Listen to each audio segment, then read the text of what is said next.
देखो सब बच्चे, अभी हम लोगों ने ये क्वेश्चन किया था f from r to r f x equal to x cube plus x plus one. अभी देखो हम लोगों ने इस टाइप का क्वेश्चन किया था, f x one equal to f x two वाले मेथड से किया था। देखो अब हम इसी क्वेश्चन को ऐसे करें, क्या है बोलो, y equal to x cube plus x plus one, ऐसे लिखा।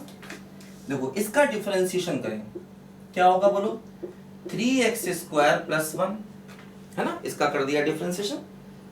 देखो जो डिफरेंशिएशन आया ये कैसा है, हमेशा प्लस है कि नहीं, चेक करो। बोलो हमेशा प्लस है कि नहीं, ध्यान दो। देखो x की वैल्यू कुछ भी रखो, ये टर्म क्या आएगा, पॉजिटिव, और प्लस में प्लस जोड़ोगे तो पूरी वैल्यू क्या आएगी, पॉजिटिव। तो ये कैसा है बोलो, ये है ऑलवेज पॉजिटिव, है ना। डी बाई डी एस कैसा है, ऑलवेज पॉजिटिव। ऑलवेज पॉजिटिव का मतलब हुआ x की वैल्यू कुछ भी रखो, चाहे पॉजिटिव रखो चाहे नेगेटिव, है ना।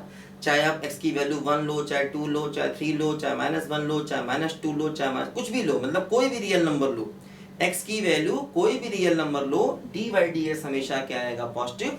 इसका मतलब देखो ये फंक्शन कैसा हो गया बोलो, 1 1 हो गया। देखो एक लाइन में सवाल हम लोगों ने कर लिया, लेकिन जब उस मेथड से किया था टाइम लगा था। देखो ध्यान दो, मान लो ये क्वेश्चन है, f from r to r f x equal to x cube minus x.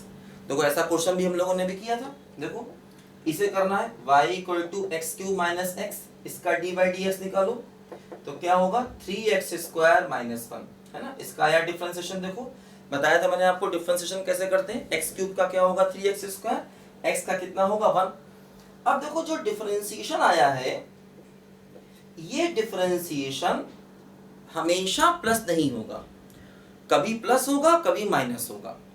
बोलो जैसे मान लो x को 0 रखें तो डिफरेंशिएशन माइनस आ जाएगा, अगर x को 1 रखें डिफरेंशिएशन प्लस आएगा, है ना। तो ये डिफरेंशिएशन कभी माइनस है कभी प्लस है, मतलब डी बाई डी एक्स जो है वो पॉजिटिव भी है और नेगेटिव भी है। तो इसका मतलब डी बाई डी एक्स दोनों है, इसका मतलब ये फंक्शन नॉट 1 1 हो गया, नॉट 1 1, या ऐसा कह दो कि ये फंक्शन मैनी 1 हो गया। ध्यान दो, डिफरेंशिएशन कभी पॉजिटिव कभी नेगेटिव, तो मतलब फंक्शन कैसा हो गया बोलो, मैनी 1, यानी कि नॉट 1 1। जिसमें डिफरेंशिएशन हमेशा पॉजिटिव, वो क्या हो जाएगा 1 1। देखो जैसे मान लो ऐसे क्वेश्चन दिया जाए, f from r to r f x equal to x square plus one, ऐसा क्वेश्चन दिया जाए मान लो हमको, क्या होगा। देखो इसको y equal to x square plus one माना, डी बाई डी एक्स लिया तो क्या हो गया बोलो 2x। अब देखो जो डिफरेंशिएशन है वो 2x है, अब 2x हमेशा प्लस तो नहीं होगा, कभी प्लस होगा कभी माइनस होगा, तो मतलब ये पॉजिटिव और नेगेटिव दोनों होगा। तो इसका मतलब ये फंक्शन फिर से क्या हो गया बोलो, नॉट 1 1 हो गया, या ऐसा कह दो कि ये फंक्शन क्या हो गया बोलो, मैनी 1 हो गया। देखो वैसे भी ध्यान रखना, अगर हम क्वाड्रेटिक को, देखो क्वाड्रेटिक 2 डिग्री को r टू r ले लें तो वो कभी भी 1 1 नहीं होगा, ध्यान रखना। अगर हम जैसे हमने बताया था ना, linear function ax plus b, linear function को अगर हम r टू r ले लें तो वो हमेशा 1 1 होगा। लेकिन क्वाड्रेटिक चाहे कोई भी हो, कोई भी 2 डिग्री का हो, अगर हम उसे r टू r ले रहे हैं तो वो कभी भी 1 1 नहीं होगा। इस बात को याद कर लो हमेशा के लिए, ठीक है। तो देखो ये डिफरेंशिएशन का मेथड बड़ा इजी होता है, इससे क्वेश्चन बहुत जल्दी निकल जाता है। लेकिन ध्यान रखना ये क्वेश्चन हो सके तो 12th क्लास में नहीं लगाना, कंपटीशन के लिए बेस्ट मेथड है, ठीक है। बार बार मैं ये बात बता रहा हूँ आपको, 12th क्लास के लिए fx1 इक्वल टू fx2 वाला ही लगाना। देखो ध्यान दो, मान लो हम लोग एक और क्वेश्चन करते हैं। देखो यहाँ पर मान लो मैंने फंक्शन लिया f from r to r f x equal to 3x plus 1। देखो लीनियर है, लीनियर फंक्शन है। अब देखो अगर हम इसको y इक्वल टू मान लें 3x प्लस 1 और इसका डिफरेंशिएशन करें तो डिफरेंशिएशन क्या हो गया, 3 का मतलब क्या हो गया बोलो, ऑलवेज पॉजिटिव, है ना, ऑलवेज पॉजिटिव। तो डिफरेंशिएशन हमेशा पॉजिटिव है, इसका मतलब ये फंक्शन कैसा हो जाएगा बोलो, ये फंक्शन कैसा हो जाएगा बोलो, 1 1 हो जाएगा, है ना। अब बताया था मैंने आपको कि r से r में लीनियर फंक्शन हमेशा क्या होता है बोलो, 1 1 होता है।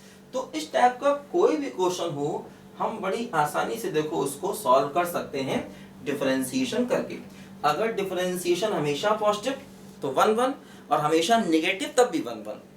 अगर डिफरेंशिएशन पॉजिटिव भी है और नेगेटिव भी है, दोनों है, तो होगा मैनी वन। देखो जैसे मान लो हमें क्वेश्चन करना है f from r to r fx equal to 2x plus sine x, ऐसा है मान लो। हाँ देखो ऐसे हो गया y equal to 2x plus sine x, इसका dy dx निकाला जाए, क्या हो जाएगा देखो 2 इंटू 1 और साइन का क्या हो गया बोलो cos, तो क्या हो गया बोलो 2 प्लस cos x, है ना। डिफरेंशिएशन क्या हो गया 2 प्लस cos x। अब देखो 2 प्लस cos x कैसी वैल्यू है, ये ऑलवेज पॉजिटिव वैल्यू है, क्योंकि cos क्या होता है, cos होता है -1 और 1 के बीच में, और साथ में +2 है। इसका मतलब ये डिफरेंशिएशन कैसा आ गया बोलो, ऑलवेज पॉजिटिव आ गया, यानी फंक्शन कैसा हो गया बोलो 1 1 हो गया। देखो ध्यान दो, है ना। तो देखो क्या हुआ, 1 1 को चेक करने के लिए बताया मैंने आपको कि कई तरीके हैं। देखो लास्ट में मैंने आपको ये बताया डिफरेंशिएशन का मेथड, इससे 1 1 बड़ी आसानी से चेक हो जाता है ना। तो 1 1 हमारे 12 क्लास के बोर्ड एग्जाम में भी है और IIT में तो कर है ही सब कुछ, ठीक है। तो 1 1 को हम लोग अच्छे से पढ़ेंगे। देखो ध्यान दो, अब इसके बाद अगला कॉन्सेप्ट आता है एक और फंक्शन, देखो जिसे हम कहते हैं ऑन टू फंक्शन। देखो ध्यान दो,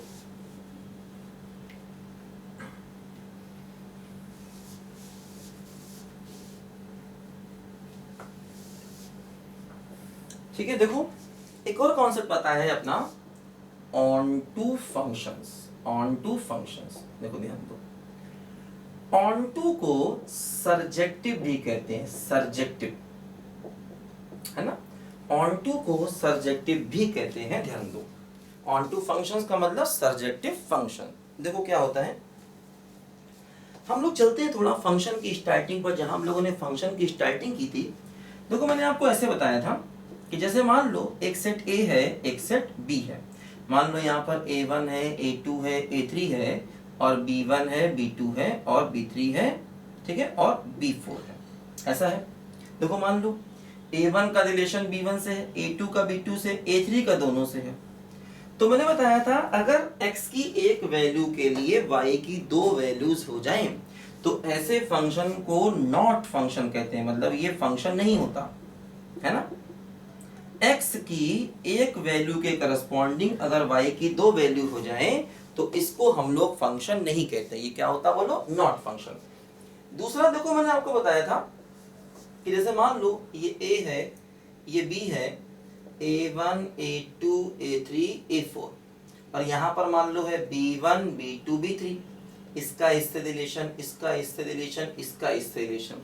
देखो इसमें क्या हुआ, सेट ए में एक एलिमेंट छूट गया।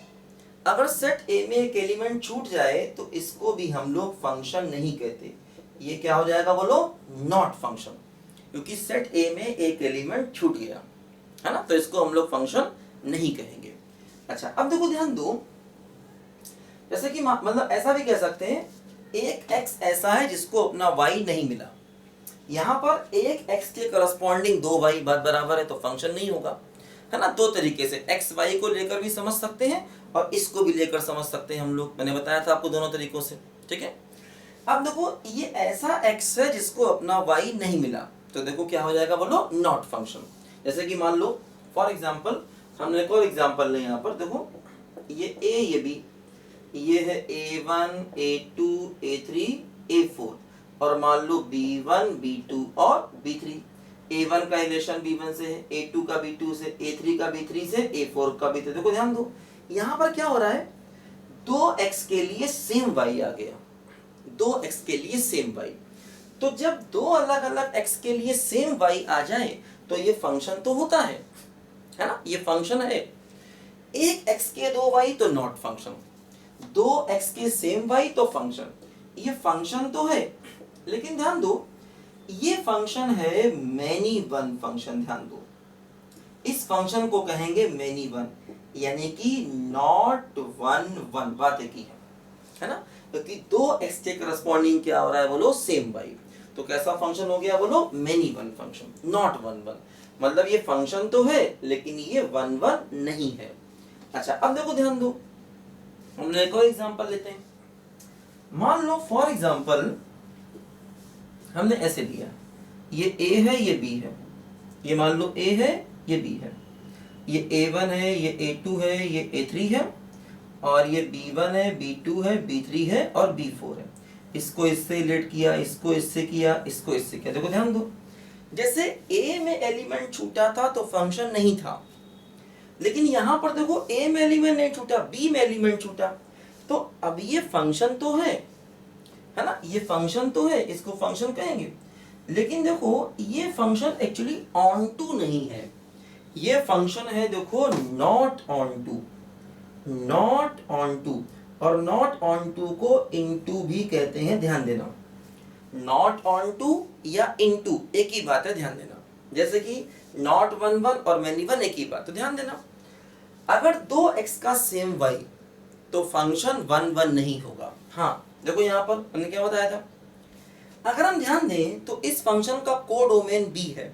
कोडोमेन क्या है बोलो, b1 b2 b3 b4, और इसका रेंज क्या है, b1 b2 b3। तो रेंज कोडोमेन से छोटा है, ऐसे भी कह सकते हैं कि कोडोमेन क्या है, b1 b2 b3 b4, और रेंज क्या है बोलो, b1 b2 b3। तो देखो जो रेंज है वो कोडोमेन से छोटा है, तो इसका मतलब ये फंक्शन क्या हो गया, नॉट ऑन टू और इनटू। अब देखो ध्यान दो, जैसे मान लो हम एक और एग्जांपल लें। हमने मान लो यहां पर लिया A और B, A1 A2 A3 और B1 B2 B3 B4, ऐसे है मान लो। देखो अब इसमें क्या हो रहा है, देखो जैसे यहाँ पर दो x का सेम y था तो ये 1 1 नहीं था, इसमें अलग अलग x का अलग अलग y है, तो मतलब ये फंक्शन कैसा हो गया बोलो, 1 1 फंक्शन हो गया, 1 1। ध्यान दो, क्योंकि इसमें अलग अलग x के लिए y क्या है बोलो, अलग अलग, तो फंक्शन क्या हो गया बोलो, 1 1 हो गया। ध्यान दो।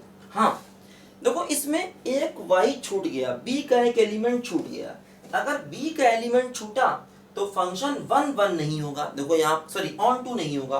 देखो यहाँ पर जैसे ये फंक्शन भी 1 1 है, लेकिन इसमें एक एलिमेंट छूट रहा। ये दोनों एग्जांपल सेम हो गए, ये दोनों एग्जांपल देखो सेम हो गए, एक जैसे एग्जांपल है ना। तो यहाँ पर क्या होगा, देखो ये फंक्शन 1 1 तो है, मतलब ये फंक्शन 1 1 तो है क्योंकि अलग अलग x का अलग अलग y है, लेकिन ये फंक्शन ऑन टू नहीं है क्योंकि b का एक एलिमेंट छूट रहा है ना। ध्यान दो। हाँ a का अगर एलिमेंट छूटेगा तो फंक्शन ही नहीं होगा। अब जब फंक्शन ही नहीं है तो उसमें 1 1 ऑन टू की बात नहीं की जाएगी। 1 1 ऑन टू की बात करने के लिए पहले उसको फंक्शन होना चाहिए, ध्यान दो, है ना। तो जैसे ये तो फंक्शन ही नहीं है, ये भी फंक्शन नहीं है, तो इसके 1 1 ऑन टू की बात नहीं की जाएगी। पहले वो फंक्शन होना चाहिए, फिर उसके 1 1 ऑन टू की बात की जाएगी। अब देखो जैसे ये फंक्शन 1 1 है लेकिन b का एलिमेंट छूट रहा, मतलब ऑन टू नहीं है, तो यहाँ पर देखो ये भी 1 1 है लेकिन ऑन टू नहीं है, नॉट ऑन टू।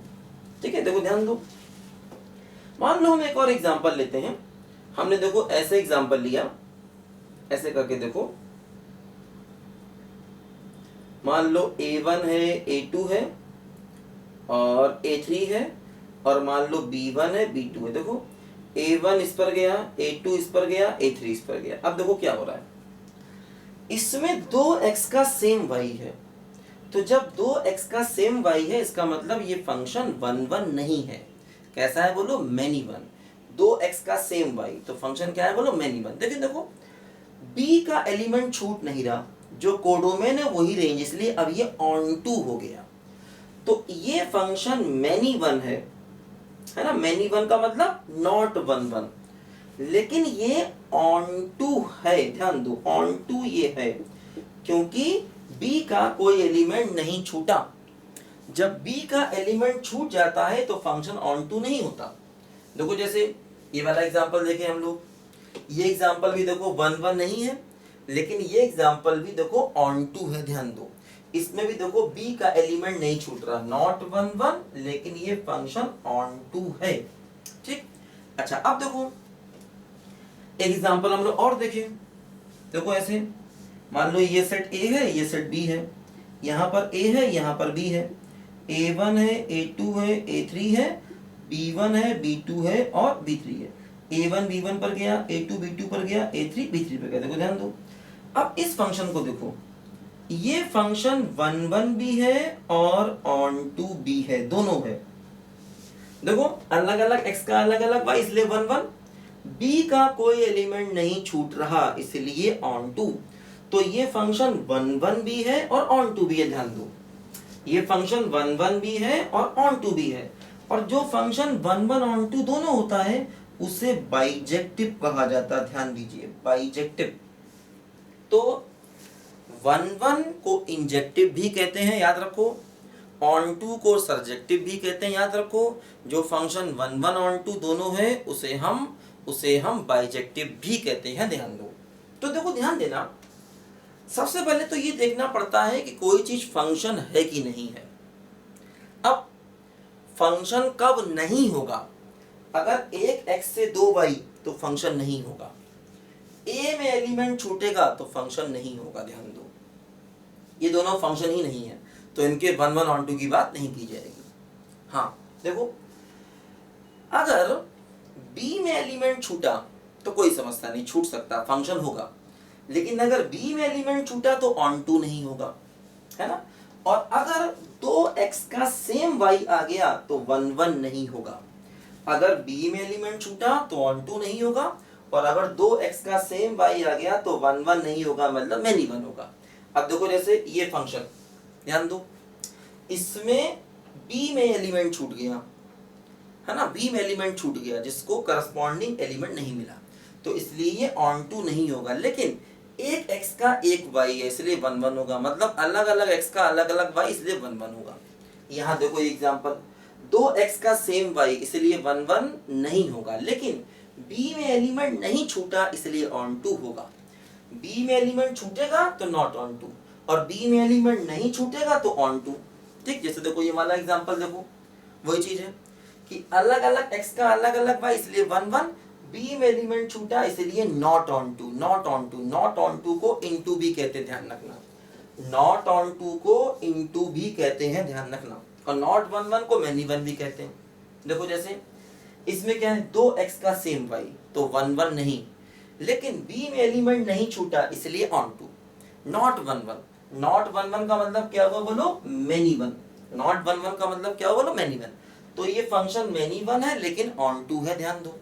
ठीक है, तो ये हुआ 1 1 ऑन टू को देखने का तरीका। मतलब आप ऐसा समझो कि अगर दो अलग, जैसे हम 1 1 तो इससे पहले x y वाले में देख ही चुके थे, दो अलग अलग x का सेम y होता है तो 1 1 नहीं होता। अगर अलग अलग x का अलग अलग y होता है तो 1 1 होता है, वो यहाँ पर भी। हाँ, अब ऑन टू में नई बात देखो, ऑन टू में क्या कि अगर कोडोमेन और रेंज बराबर हो गई तब फंक्शन ऑन टू। तो जैसे इसमें कोडोमेन क्या है, b1 b2 b3 b4, और रेंज क्या है b1 b2 b3। तो इसमें कोडोमेन और रेंज बराबर नहीं है इसलिए फंक्शन ऑन टू नहीं है। इसमें देखो कोडोमेन क्या है, b1 b2 b3, और रेंज भी क्या है b1 b2 b3, इसलिए फंक्शन कैसा बोलो, ऑन टू। तो ऑन टू के लिए अगर हम एक बात बोले, इन सारे एग्जांपल को लिखो सब बच्चे ध्यान से, इन्हें वही हम ऐसे भी समझ सकते हैं और एक्स वाई की फॉर्म में भी समझ सकते हैं, बात वही है। एक्स वाई की फॉर्म में तुमको मैंने बताया था अभी 1 1 के बारे में, 1 1 क्या होता, ठीक है। अच्छा अब देखो ध्यान दो, यहाँ पर onto, onto function को अगर हम एक लाइन में कहें तो ऑन टू फंक्शन का मतलब हो गया कि फंक्शन की रेंज कोडोमेन के बराबर होनी चाहिए, है ना। अगर किसी फंक्शन की रेंज कोडोमेन के बराबर है तो फंक्शन क्या बन जाएगा बोलो, ऑन टू।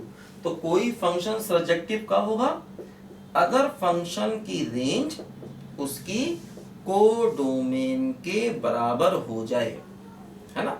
अगर फंक्शन की रेंज कोडोमेन के बराबर हो जाएगी तो फंक्शन क्या बन जाएगा बोलो, ऑन टू बन जाएगा, ध्यान रखो, है ना। अगर फंक्शन की रेंज कोडोमेन के बराबर हो जाएगी तो फंक्शन हो जाएगा ऑन टू। बस इतनी बात याद रखनी है आपको ऑन टू में। और 1 1 कैसे चेक करते हैं ये मैंने आपको अभी समझाया भी था पहले, ध्यान दो। अब देखो होगा क्या, इसका मतलब किसी भी फंक्शन में अगर ऑन टू चेक करना है तो कोडोमेन वो हमेशा बताएगा, क्योंकि फंक्शन का कोडोमेन हम डिसाइड नहीं करते। मैंने बताया था आपको, जब भी आप फंक्शन को ऐसे लिखते हो f from a to b, तो इसका मतलब b क्या होता है बोलो, कोडोमेन। b क्या होता है बोलो, कोडोमेन। तो फंक्शन का कोडोमेन वो बताएगा, और रेंज हम निकालेंगे। अब रेंज कैसे निकालेंगे? रेंज निकालने के तरीके देखो मैंने आपको सारे सिखाए, है ना। रेंज निकालने के सारे मेथड मैंने आपको सिखाए, linear, quadratic, cubic, sine, cos, सारे मेथड आपको मैंने सिखाए, ठीक। तो ध्यान देना बच्चों, कोडोमेन वो सवाल में देगा, रेंज हम निकालेंगे।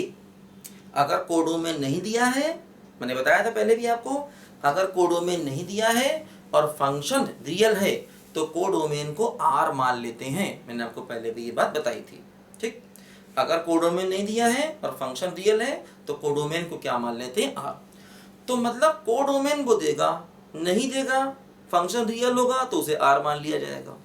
और हाँ, रेंज हमें निकालना होगा। अब अगर हमारी निकली हुई रेंज उसकी कोडोमेन के बराबर आती है तो फंक्शन क्या होगा? Onto. अगर हमारी रेंज कोडोमेन के बराबर नहीं आती है तो फंक्शन क्या होगा? नॉट ऑन टू, मतलब इनटू।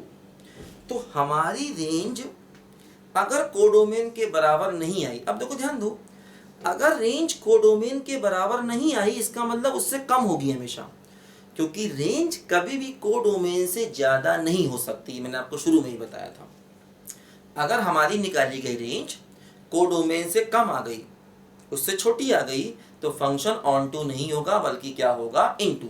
और अगर रेंज कोडोमेन के बराबर आ गई तो फंक्शन क्या होगा? On to.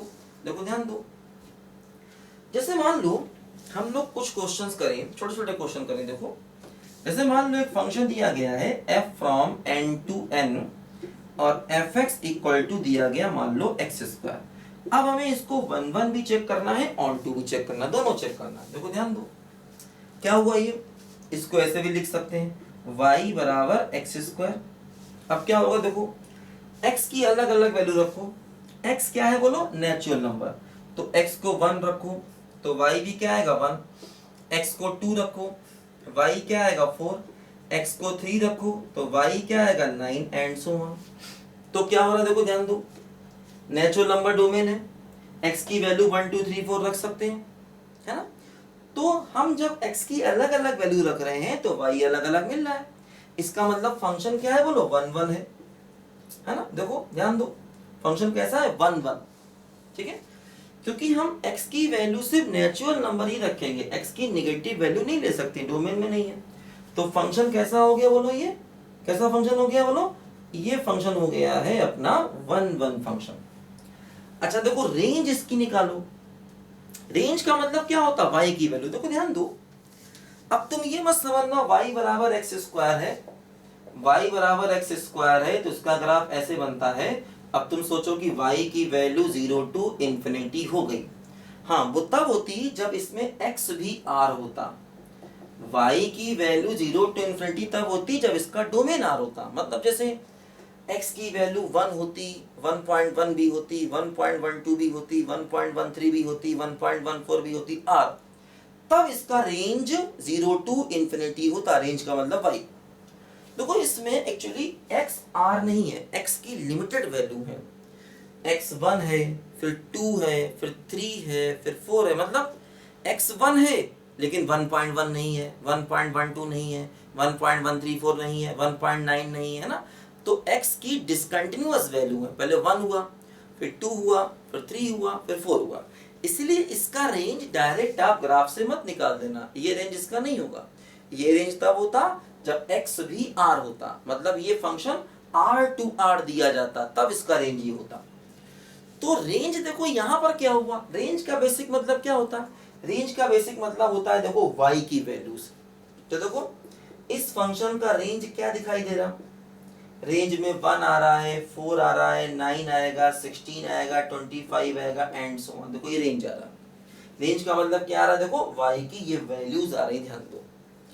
अब देखो ये रेंज है और कोडोमेन क्या है? Natural number. कोडोमेन क्या है बोलो? Natural number. तो जो कोडोमेन है और जो रेंज है वो बराबर नहीं है, क्योंकि n में क्या आएगा? कोडोमेन। कोडोमेन का मतलब n। कोडोमेन का मतलब क्या हो गया बोलो? n में क्या आएगा? 1 भी आएगा, 2 भी आएगा, 3 भी आएगा, 4 भी आएगा, सब कुछ आएगा। देखो इसमें 2 3 नहीं आ रहा, तो रेंज और कोडोमेन बराबर नहीं है।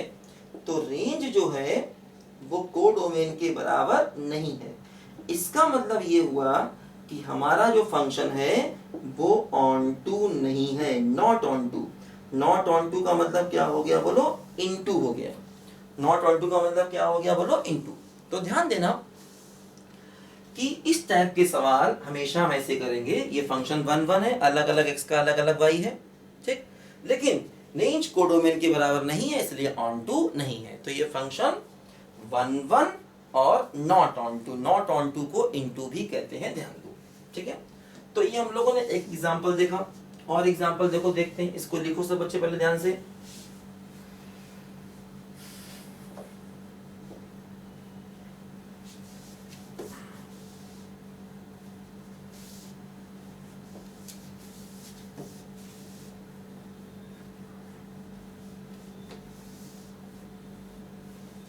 देखो